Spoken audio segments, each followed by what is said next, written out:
नमस्कार सभी साथियों को। तो आज अपने बात करने जा रहे हैं जो आज 11 जुलाई 2024 को अभिकल्प इंस्टीट्यूट में जो पेपर हुआ है सीईटी का।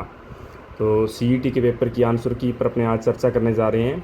ये सीईटी 12th और ग्रेजुएशन लेवल बैच 2024 जो चल रहा है, इसका आज 11 जुलाई को अभिकल्प इंस्टीट्यूट में अपना पेपर हुआ था और अपने इस पेपर की आंसर की पर चर्चा करेंगे। तो सबसे पहले अपने देखते हैं विज्ञान, जो आपकी सबसे पहली क्लास होती है 10 बजे से लेकर 10:40। तो ये आपकी जैसे जैसे क्लासेज हैं, क्लासेज के अकॉर्डिंग ये आपके क्वेश्चन दिए हुए हैं। तो 1 से 10 क्वेश्चन आपके विज्ञान के दिए हुए हैं जो आपकी पहली क्लास लगती है। तो इसके क्वेश्चनों पर चर्चा करते हैं। देखिए, पहला प्रश्न है आपका, आवर्ती सारणी को कितने ब्लॉक में बांटा गया है? तो इसका आंसर होगा आपका बी ऑप्शन 4। दूसरा प्रश्न देखिए, आवर्त सारणी को कितने वर्गों या समूहों में बांटा गया है? तो इसका आंसर होगा आपका 18, स ऑप्शन। तीसरा प्रश्न है, 6वें ब्लॉक में कुल कितने तत्व हैं? तो इसका आंसर होगा आपका 32, ए ऑप्शन जो दिया हुआ है ये राइट उत्तर होगा आपका। चौथा प्रश्न देखिए, आवर्त सारणी में हैलोजेनों को कौन से समूह में रखा गया है? तो इसका आंसर होगा आपका स ऑप्शन 17 नंबर। निम्न में से कौन सा असत्य है? असत्य कथन की पहचान करनी है। तो आवर्त में बाएं से दाएं जाने पर परमाणु का आकार घटता है, ये सत्य कथन है। वर्ग में ऊपर से नीचे जाने पर परमाणु का आकार बढ़ता है, ये भी सत्य कथन है। आवर्त में परमाणु का आयतन और त्रिज्या घटती है, ये भी सत्य कथन है। वर्ग में परमाणु की आयतन एवं त्रिज्या में कमी होती है, ये आपका असत्य कथन है। तो डी ऑप्शन आपका राइट आंसर होगा। छठा प्रश्न देखो, कौन से रंग का तरंग दैर्ध्य सर्वाधिक होता है? तो लाल रंग का तरंग दैर्ध्य सर्वाधिक होता है, ए ऑप्शन आपका सही उत्तर होगा। निम्न में से प्राथमिक रंग कौन कौन से हैं? तो प्राथमिक रंग आपके लाल, हरा व नीला। तो बी ऑप्शन जो है ये राइट उत्तर होगा आपका। लाल, हरा व नीला रंग जो है वो प्राथमिक रंग होते हैं। निम्न में से कौन सा भौतिक परिवर्तन नहीं है? तो इसमें शोषण जो है ये आपका भौतिक परिवर्तन नहीं है, स ऑप्शन। हेक्सेन में कार्बन की संख्या कितनी होती है? तो हेक्सेन में कार्बन की संख्या 6 होती है, बी ऑप्शन आपका उत्तर होगा। और पोटेशियम की परमाणु संख्या कितनी है? तो 19, स ऑप्शन आपका सही उत्तर होगा। तो ये अपने विज्ञान जनरल साइंस के आपके 10 प्रश्न थे। आगे बढ़ते हैं। आगे आपका आता है भारत का भूगोल, इंडियन ज्योग्राफी, जो आपकी क्लास लगती है 10:40 से 11:20। तो इसमें आपका टॉपिक दिया हुआ था भारत का भौतिक प्रदेश। तो देखते हैं इसमें पहला प्रश्न, मैदानी प्रदेश के कौन से भाग में सर्वाधिक वन्य जीव निवास करते हैं? तो मैदानी प्रदेश के तराई क्षेत्र जो है, तराई क्षेत्र में सर्वाधिक वन्य जीव निवास करते हैं। जैसा कि मैंने आपको बताया था कि सबसे पहले जो कंकड़ पत्थरों की पट्टी बनती है वो भाबर कहलाती है। भाबर के जस्ट बाद जहाँ नदियाँ पुनः प्रकट होती हैं वो एक दलदली क्षेत्र, कीचड़नुमा क्षेत्र बनता है, जिसे तराई क्षेत्र कहते हैं। और तराई क्षेत्र की विशेषता है कि वहाँ पर सर्वाधिक सघन वन पाए जाते हैं। तो यदि वन पाए जाते हैं तो वहाँ पर वन्य जीव भी होंगे। तो मैदानी प्रदेश में सर्वाधिक वन्य जीव तराई क्षेत्र में निवास करते हैं, क्योंकि वहाँ पर सबसे ज़्यादा घने वन स्थित हैं। अगला प्रश्न है, मैदानी प्रदेश के किस भाग को पंजाब में बैट कहा जाता है? तो पंजाब में खादर जो भूभाग है, खादर को पंजाब में बैट कहा जाता है। खादर कौन सा भूभाग? जो नवीन जलोढ़ मैदान होते हैं, जहाँ पर नदी अपना जल प्रतिवर्ष लाती है और प्रतिवर्ष नई जलोढ़ मिट्टी बिछती है, उसे खादर कहते हैं। तो पंजाब में खादर भूमि को बैट नाम से संबोधित किया जाता है। अगला प्रश्न देखिए, नदी डेल्टा बनाने में उत्तरदायी महत्वपूर्ण कारण कौन सा है? तो नदी डेल्टा एक स्थलाकृति है जो नदी बनाती है। तो किस कारण बनता है नदी डेल्टा? तो नदी के तेज बहाव, बिल्कुल ये कोई रीज़न नहीं है नदी डेल्टा बनने में। नदी का छोटा आकार ये भी नहीं है, नदी की गहराई भी नहीं है। तो नदी में अवसाद, नदी जो अपने साथ कंकड़ पत्थर बहाकर लाती है अपरदन के कारण, उसे अवसाद कहा जाता है। तो नदी में अवसाद बढ़ने के कारण नदी की मुख्य धारा, जैसे ये नदी है तो नदी की मुख्य धारा में अवसाद बढ़ने के कारण नदी का रास्ता अवरुद्ध हो जाता है, जिसके कारण नदी छोटी छोटी कई वितरिकाओं में विभाजित हो जाती है। इसको कहते हैं डेल्टा। ये पूरी स्थलाकृति डेल्टा कहलाती है। तो डेल्टा बनने का कारण क्या है? तो नदी में अवसाद, डी ऑप्शन आपका उत्तर होगा। राजस्थान के मैदान की प्रमुख नदी है? तो मैंने बताया था मैदानी प्रदेश का सबसे पश्चिमी भाग राजस्थान का मैदान है, तो जिसमें यमुना नदी नहीं है, लूणी नदी। तो बी ऑप्शन आपका होगा, लूणी नदी राजस्थान के मैदान की प्रमुख नदी है। वैसे तो माही नदी भी राजस्थान से होते हुए गुजरती है, लेकिन माही नदी प्रमुख नदी नहीं है राजस्थान के मैदान की, क्योंकि माही का मैदानी क्षेत्र बहुत ही छोटा है राजस्थान के अंदर, और गंगा राजस्थान में आती ही नहीं। तो लूणी नदी जो है वो मरुस्थल में बहने वाली सबसे बड़ी नदी है और राजस्थान के मैदान की सबसे महत्वपूर्ण नदी है। और अगर लूणी नदी की बात करें तो लूणी नदी अजमेर से निकलती है और अजमेर में अरावली पर्वतमाला से निकलती है। कौन से पहाड़ से? नाग पर्वत से निकलती है। नाग पर्वत से निकलकर ये नदी राजस्थान के पश्चिमी भाग मतलब मरुस्थलीय प्रदेश में बहती है और गुजरात में जाती है और गुजरात से होते हुए ये कच्छ की खाड़ी में अरब सागर में विसर्जित हो जाती है। तो राजस्थान के पश्चिमी भाग की एक महत्वपूर्ण नदी है, तो इसका आपका बी ऑप्शन राइट उत्तर होगा। मैदानी प्रदेश की पश्चिमी सीमा किससे लगती है? जैसा कि अभी मैंने आपको बताया, मैदानी प्रदेश की पश्चिमी सीमा अरावली पर्वतमाला से लगती है, क्योंकि जिस प्रकार मैदानी प्रदेश है ये पूरा मैदानी प्रदेश है, तो राजस्थान की जो अरावली पर्वतमाला है वो पश्चिमी सीमा बनाती है इसके साथ, मैदानी प्रदेश के साथ। तो इसका आंसर होगा आपका सी ऑप्शन अरावली पर्वतमाला। आगे देखो, पंजाब के मैदान की प्रमुख नदी है। तो पंजाब का मैदान मैंने आपको बताया था 5 नदियां मिलकर बनाती हैं, रावी, चिनाब, झेलम, सतलुज और ब्यास, जो सिंधु नदी की सहायक नदियां हैं। तो अपने को बताना है कि पंजाब के मैदान की नदी कौन सी नहीं है इनमें से। तो रावी नदी बिल्कुल है, यमुना नदी नहीं है जी। घग्गर नदी जो पंजाब और हरियाणा के मैदान में प्रवाहित होती है, बिल्कुल घग्गर नदी भी बनाती है, सतलज नदी भी है। तो यमुना नदी है वो पंजाब का मैदान नहीं बनाती, तो बी ऑप्शन आपका सही उत्तर होगा।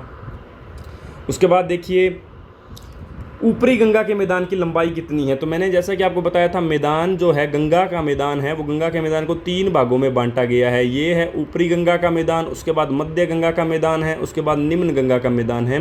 ऊपरी गंगा का मैदान जो है वो उत्तर प्रदेश के मैदान को कहते हैं, मध्य गंगा का मैदान जो है वो बिहार के मैदान को कहते हैं, और पश्चिम बंगाल में जो मैदान है उसको निम्न गंगा का मैदान कहते हैं। तो पूरे के पूरे यदि हम गंगा के मैदान की लंबाई की बात करें तो पूरी लंबाई तो ये 1400 किलोमीटर है गंगा के मैदान की, जिसमें से ऊपरी मैदान की है 550 किलोमीटर, मध्य गंगा के मैदान की है 600 किलोमीटर और निम्न गंगा के मैदान की है 250 किलोमीटर। तो ये तीनों मिलाकर 1400 किलोमीटर कंप्लीट होता है। तो अपने से पूछा गया ऊपरी गंगा के मैदान की लंबाई, तो अपने 550 किलोमीटर है, बी ऑप्शन सही उत्तर होगा।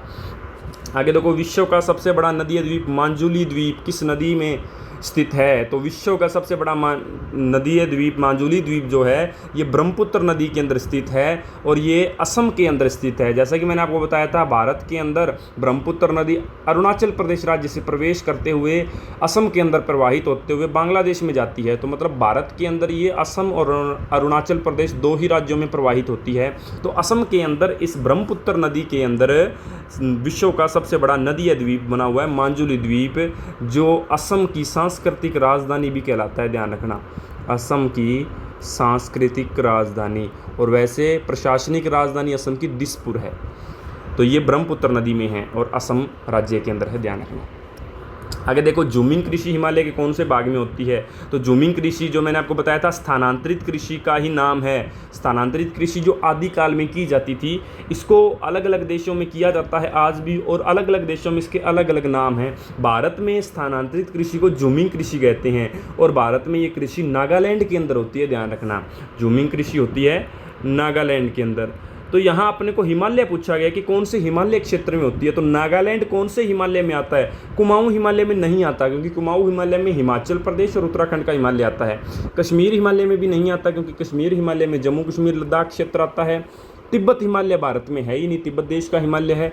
असम हिमालय, जो असम हिमालय है इसके अंदर असम, अरुणाचल प्रदेश, नागालैंड, मणिपुर, ये पूरा क्षेत्र कहलाता है असम हिमालय। तो नागालैंड के अंदर ये जूमिंग कृषि होती है। तो जूमिंग कृषि हिमालय के कौन से भाग में है? तो असम हिमालय में है, सही ऑप्शन आपका राइट उत्तर होगा। आगे देखिए, पुरानी जलोढ़ मृदा से बना ऊंचा भाग क्या कहलाता है? तो मैंने आपको बताया था पुरानी जलोढ़ मृदा जो है वो कहलाती है बांगर, और नई जलोढ़ मृदा से बना मैदान खादर कहलाता है। तो ये पुरानी जलोढ़ मृदा से बना ऊंचा भाग बांगर, ए ऑप्शन आपका राइट उत्तर होगा। तो ये अपने भारत के भूगोल के 10 प्रश्न थे जो भौतिक प्रदेश टॉपिक से थे। उम्मीद है आप सभी को समझ में आ गए होंगे। आगे चलते हैं अपने राजस्थान के भूगोल की तरफ। तो तीसरी क्लास आपकी होती है 11:20 से 12 बजे तक राजस्थान का भूगोल। इसमें आपको टॉपिक दिया हुआ था राजस्थान के भौतिक प्रदेश। चलते हैं राजस्थान के भूगोल की तरफ। देखिए, पहला प्रश्न पढ़ते हैं। राजस्थान का रेगिस्तानी क्षेत्र प्राक ऐतिहासिक, ये प्राक नहीं है, यहाँ पर प्राग होगा, प्राग ऐतिहासिक काल। तो प्राग ऐतिहासिक काल के किस भाग का अवशेष है? तो ये देखिए, ये टेथी सागर का अवशेष है, सही ऑप्शन आपका सही उत्तर होगा। अगला प्रश्न देखिए, राजस्थान के क्षेत्रफल का कितना भाग रेगिस्तानी क्षेत्र है? तो जैसा कि राजस्थान के भौतिक प्रदेशों में सबसे बड़ा भाग रेगिस्तानी क्षेत्र है। राजस्थान के कुल क्षेत्रफल का 61.11% भाग मरुस्थल, थार के मरुस्थल से घिरा हुआ है। तो ये टोटल क्षेत्रफल का कितना प्रतिशत भाग है? तो 2/3, 2/3 भाग भी कह सकते हैं इसको। सी ऑप्शन आपका उत्तर होगा। अगला प्रश्न देखिए, उत्तर पश्चिमी शुष्क प्रदेश में वर्षा न होने का प्रमुख कारण क्या है? तो उत्तर पश्चिमी भाग में अरावली का वृष्टि छाया प्रदेश होना, क्योंकि ये अरावली पर्वतमाला का वृष्टि छाया क्षेत्र है। वृष्टि छाया क्षेत्र का मतलब है कि अरावली जिस दिशा से मानसून आता है उस दिशा में अरावली से टकराने पर वर्षा हो जाती है, और जो भाग उस अरावली पर्वतमाला के पीछे वाला भाग बचता है वो वृष्टि छाया क्षेत्र कहलाता है, क्योंकि वहाँ पर वर्षा नहीं होती। तो ये अरावली का वृष्टि छाया क्षेत्र राजस्थान का पश्चिमी भाग या अपने भारत का उत्तर पश्चिमी भाग कह सकते हैं। तो इसका कारण है अरावली का वृष्टि छाया प्रदेश होना। आगे देखिए, 24वां प्रश्न है, राजस्थान का सर्वप्रथम भौतिक विभाजन किसने किया था? तो ये किया था वीसी मिश्रा ने। तो यहाँ पर गलत टाइप हुआ है, मिक्शा लिखा गया है, तो ये मिश्रा है। तो ए ऑप्शन सही उत्तर होगा, वीसी मिश्रा ने राजस्थान का सर्वप्रथम भौतिक विभाजन किया था। अनुदैर्ध्य बालुका स्तूप का विस्तार पाया जाता है, क्षेत्र पूछा गया है। तो सबसे ज़्यादा अनुदैर्ध्य बालुका स्तूप जैसलमेर में पाए जाते हैं। यह बालुका स्तूप स्थलाकृति का एक प्रकार है अनुदैर्ध्य, जो मरुस्थलीय क्षेत्र में पाया जाता है, खास तौर पर जैसलमेर में। तो बी ऑप्शन आपका होगा। अगला प्रश्न देखिए, नागौरी उच्च भूमि की औसत ऊंचाई कितनी है? तो नागौरी उच्च भूमि की 300 से 500 मीटर औसत ऊंचाई है। बी ऑप्शन आपका राइट उत्तर होगा इसका। अगला प्रश्न है, अरावली वर्तमान में अपने किस स्वरूप में विद्यमान है? तो वर्तमान में ये अवशिष्ट, ए ऑप्शन आपका होगा, अवशिष्ट के रूप में विद्यमान है। 28वां प्रश्न है, निम्न पहाड़ियों का आरोही क्रम सही होगा? तो आरोही क्रम में इनको बताना है कि कौन सा क्रम है वो आरोही क्रम में सही होगा। पहाड़ियों का क्रम है ये ऊंचाई के अकॉर्डिंग। तो देखिए, सही ऑप्शन आपका होगा, शेर, दिलवाड़ा, जरगा और अचलगढ़। तो सही उत्तर आपका सही आंसर होगा। अरावली का कितने प्रतिशत हिस्सा राज्य में विद्यमान है? तो यहाँ राजस्थान की बात हो रही है, राज्य का मतलब राजस्थान, क्योंकि अरावली पर्वतमाला है वो गुजरात के पालनपुर से स्टार्ट होती है और पूरे राजस्थान को दक्षिणी पश्चिम से उत्तर पूर्व की तरफ पूरे राजस्थान को क्रॉस करते हुए दिल्ली तक जाती है। तो इसका कुछ भाग दिल्ली हरियाणा में है और कुछ भाग इसका गुजरात के अंदर है और अधिकतम भाग इसका राजस्थान के अंदर है। तो यहाँ पूछा गया है कि अरावली का कितना प्रतिशत भाग राजस्थान के अंदर है? तो ये आपका 80% होगा। 80% अरावली राजस्थान के अंदर विस्तारित है। तो सुमेलित करना है तो इसमें आपका आंसर होगा डी ऑप्शन, पहले का सी, दूसरे का ए, तीसरे का बी और चौथे का डी। तो ये आपका डी ऑप्शन राइट आंसर होगा। तो ये आपके 10 प्रश्न हो गए राजस्थान के भूगोल के। और आगे अपने बात करेंगे तर्क शक्ति पर। तो तर्क शक्ति पर आपसे आंसर आपको बताएंगे सुभाष सर। तो चलते हैं सुभाष सर की तरफ। ये जो आपका 30वां प्रश्न था अभी, इस तीसरे प्रश्न में ये आपके ऑप्शन प्रिंट नहीं हुए थे। तो ये जैसे ए बी सी डी लिखा गया है, इसके आगे जो ऑप्शन है ये लिखे नहीं गए थे भूलवंश। तो ये आपको क्लास के अंदर लिखवाए गए थे। तो मैं आपको बता देता हूँ कि ए ऑप्शन जो था इसके सामने था अजमेर, और बी ऑप्शन था इसमें था आपका राजसमंद, और सी ऑप्शन में आपका था पाली, और डी ऑप्शन में था आपका सिरोही। तो ये आपके 4 शब्द ये प्रिंट नहीं हुए थे, तो ये आपको क्लास में लिखवा दिए थे। तो इनको सुमेलित करना था। तो इसमें आपका डी ऑप्शन होगा, पहले का सी मतलब देसूरी किनाल है, ये पाली से संबंधित है। दूसरे का ए तारागढ़ अजमेर है। तीसरा बोराट का पठार जो है ये बी राजसमंद है। और चौथा बाकर जो है ये इसका संबंध सिरोही से है। तो ये आपके इसके ऑप्शन थे। और ये आपके राजस्थान की ज्योग्राफी कंप्लीट होती है। और अब अपने रीजनिंग की तरफ चलते हैं, तर्क शक्ति की तरफ। ये आपको करवाएंगे सुभाष सर। तो चलते हैं सुभाष सर के पास। सभी को नमस्कार। तो देखिए, आज जो सीटी का एग्ज़ाम हुआ है अपने विकल्प क्लासेस के अंदर, तो उसमें जो रीजनिंग के जो क्वेश्चन हैं 10 प्रश्न, उनके बारे में डिस्कस कर रहे हैं। तो देखिए, पहला जो प्रश्न है, 5:30 से 6 बजे के बीच किस समय घड़ी की सुइयां समकोण पर रहेगी? तो देखिए, इसका सही जो ऑप्शन उत्तर होगा वो है ब। 5:43 और 7:11 पर। इसके बाद देखिए नेक्स्ट क्वेश्चन है, यदि 5 अक्टूबर 2003 को रविवार है तो 14 जुलाई 2010 को सप्ताह का कौन सा दिन होगा? तो सही उत्तर होगा स ऑप्शन बुधवार होगा। नेक्स्ट देखिए, एक महिला की तस्वीर की ओर इशारा करते हुए प्रिया ने कहा, वह मेरे भाई के इकलौते पुत्र यानी बेटे की माता है। वह महिला प्रिया से किस प्रकार संबंधित है? तो सही उत्तर होगा भाई की पत्नी है, स ऑप्शन। नेक्स्ट है, रीमा की ओर इशारा करते हुए आनंद ने कहा, वह मेरे दादा के पुत्र की पुत्री है।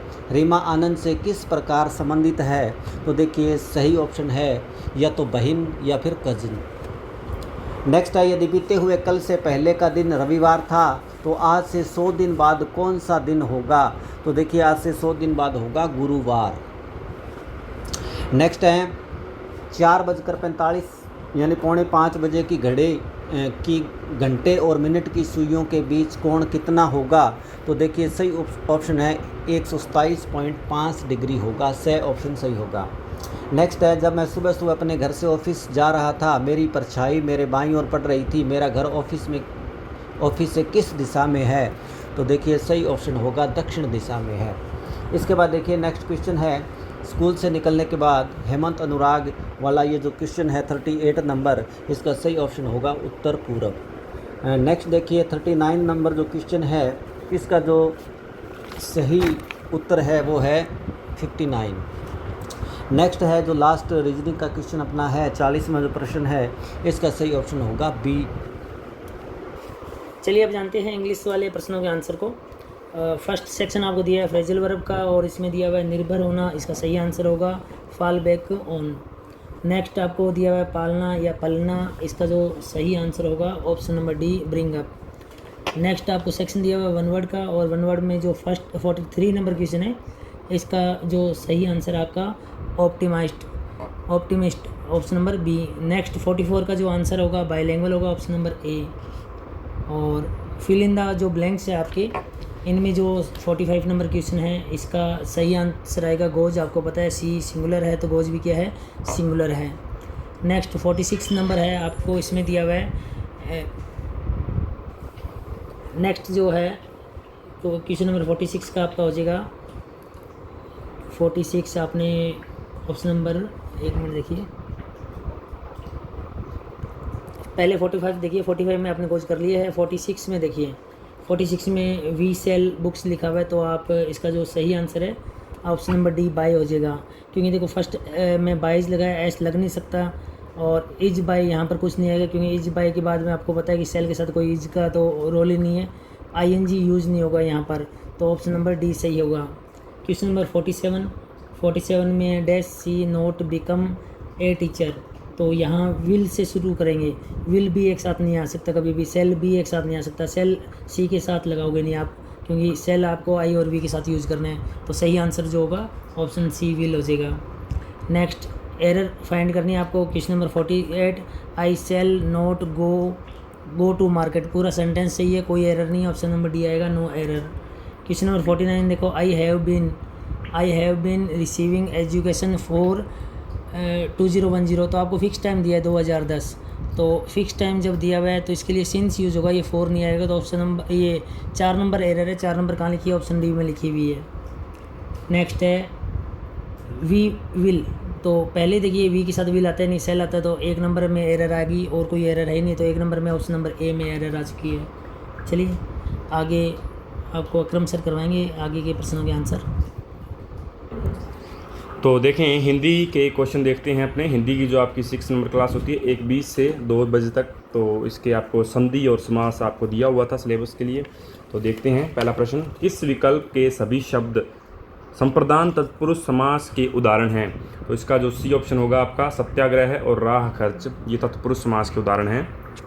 आगे देखिए संबंध तत्पुरुष समास में, तो इसमें दूसरा पद प्रधान है, बी ऑप्शन आपका सही उत्तर होगा। किस विकल्प में समास विग्रह संगत है? तो समास विग्रह इसमें आपका स ऑप्शन जो है मरणासन, मरण को आसन, ये सी ऑप्शन जो है आपका सही उत्तर होगा। आगे देखो बीचों बीच टाल मटोल शब्द किस समास के उदाहरण हैं? तो ये अवयवी भाव समास के उदाहरण हैं, ये द ऑप्शन। वर्तनी की दृष्टि से शुद्ध शब्द है, तो शुद्ध शब्द आपका प्रतिनिधि, ये शुद्ध शब्द है।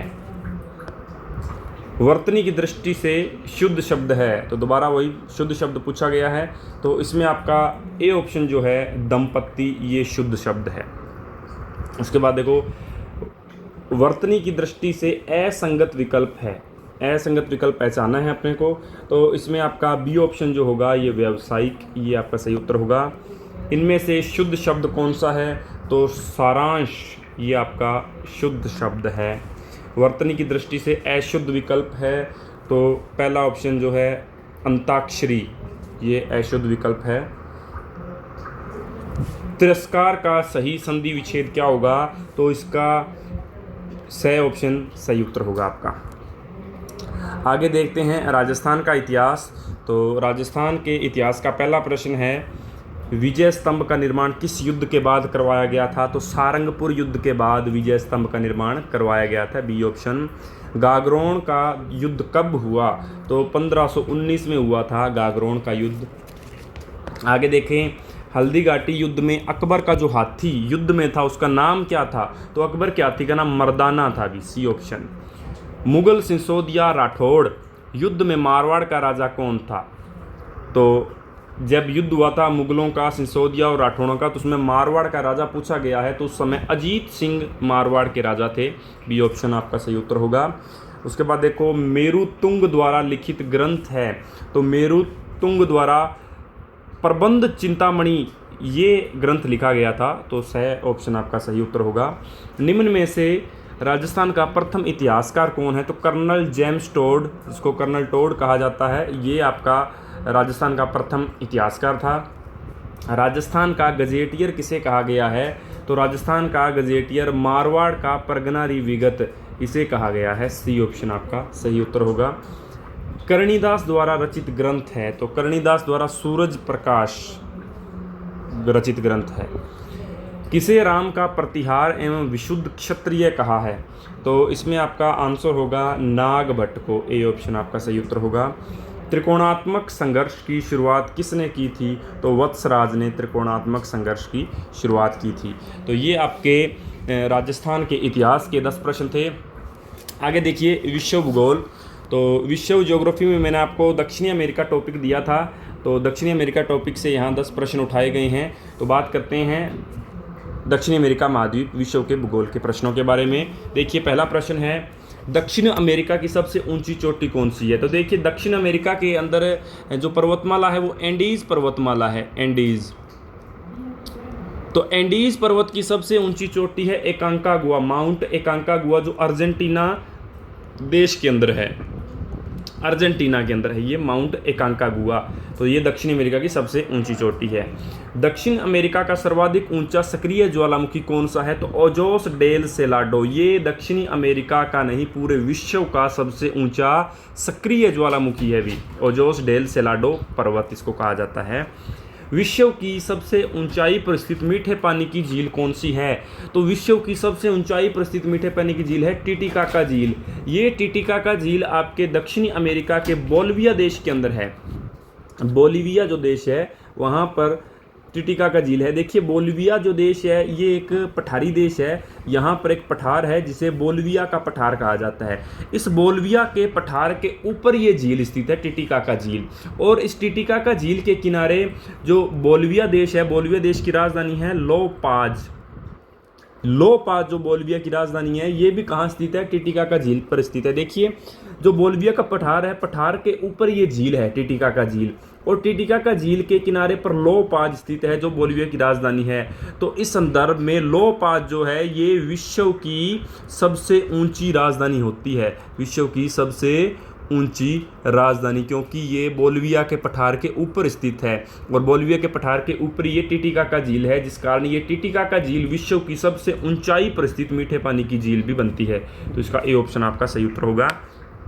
आगे देखिए जनसंख्या की दृष्टि से दक्षिण अमेरिका का सभी महाद्वीपों में कौन सा स्थान है, तो देखिए दक्षिण अमेरिका का 5वां स्थान है अभी जनसंख्या की दृष्टि से। देखिए जनसंख्या की दृष्टि से देखें तो पहला स्थान है एशिया का, दूसरा स्थान है अफ्रीका का, तीसरा स्थान है यूरोप का, और चौथा स्थान है उत्तरी अमेरिका का, और पांचवा स्थान है दक्षिणी अमेरिका का,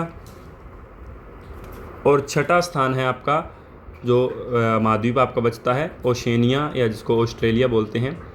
तो ये आपका जनसंख्या की दृष्टि से पांचवें स्थान पर आता है दक्षिणी अमेरिका।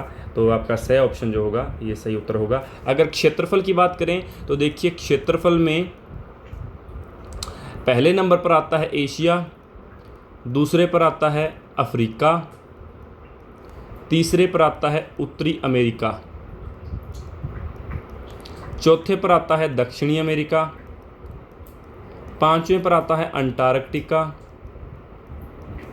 छठे पर आता है यूरोप, और सातवें पर आता है ओशेनिया या जिसको अपने ऑस्ट्रेलिया बोलते हैं।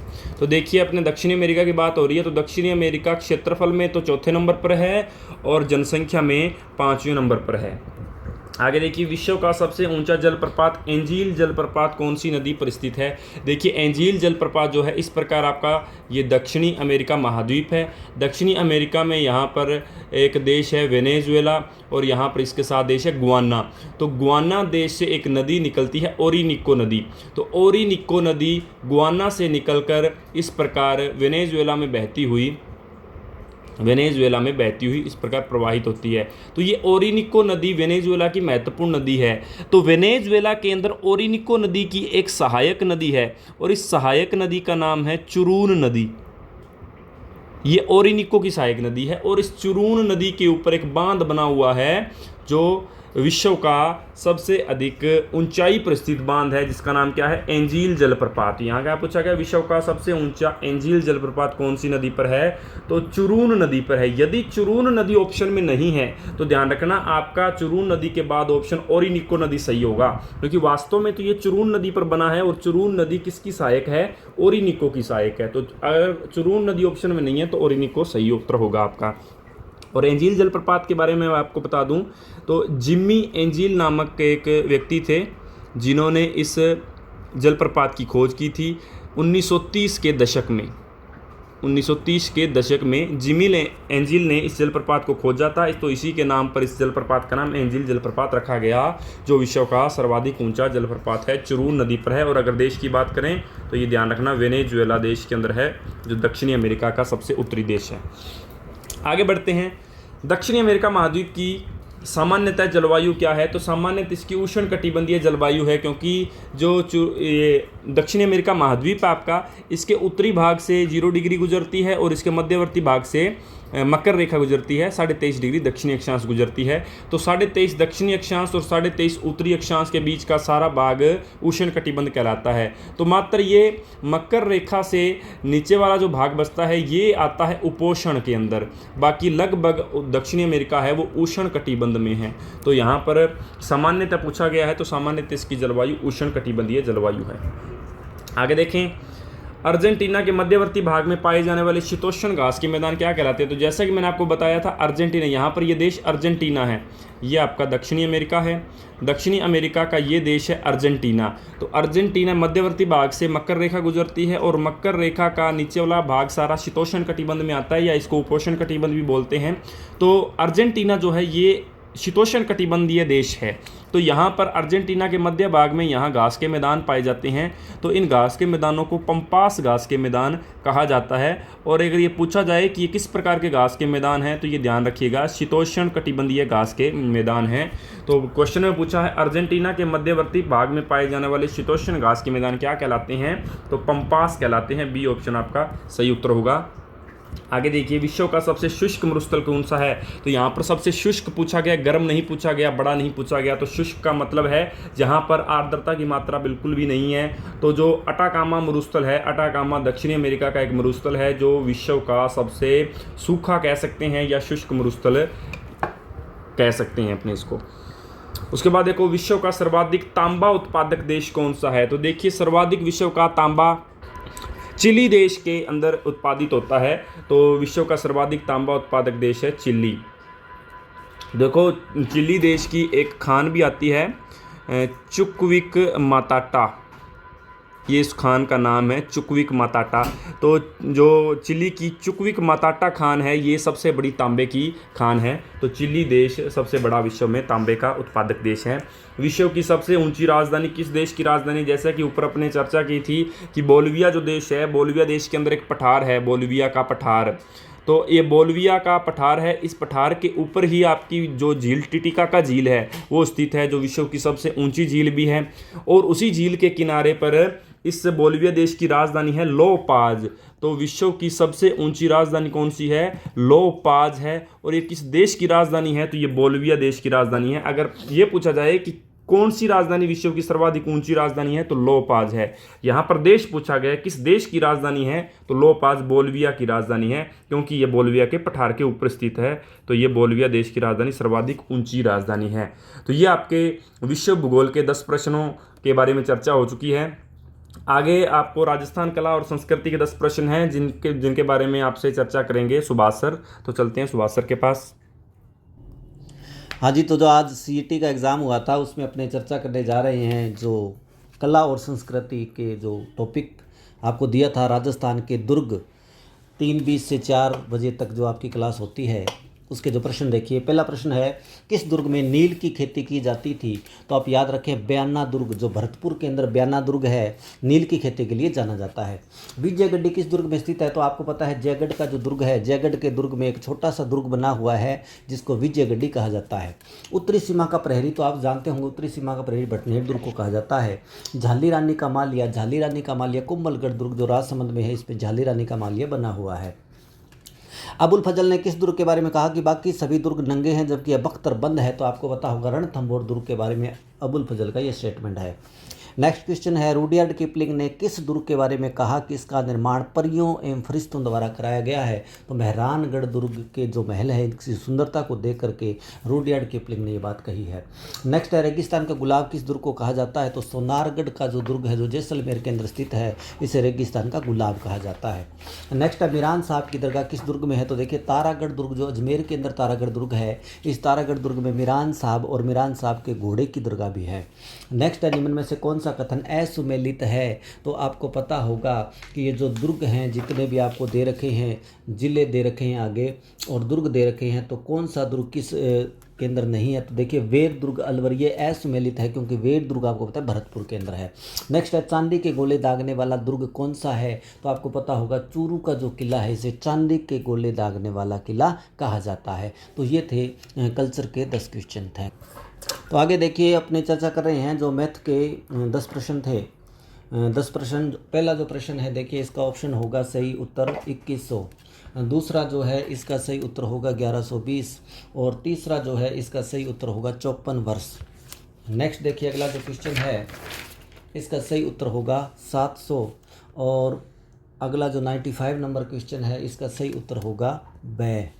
नेक्स्ट देखिए 96 नंबर क्वेश्चन जो आपको दिया गया है तो इसका सही उत्तर होगा 256 और 97 नंबर जो क्वेश्चन है इसका सही उत्तर होगा ए ऑप्शन यानी 10,000। इसके बाद देखिए 98 नंबर क्वेश्चन है इसका सही उत्तर होगा ए ऑप्शन और 98 है 98 जो हो गया इसका सही ऑप्शन ए ऑप्शन है और 99 के बाद देखिए इसका सही ऑप्शन होगा से और 100 जो आपका लास्ट क्वेश्चन है मैथ का इसका सही उत्तर होगा से।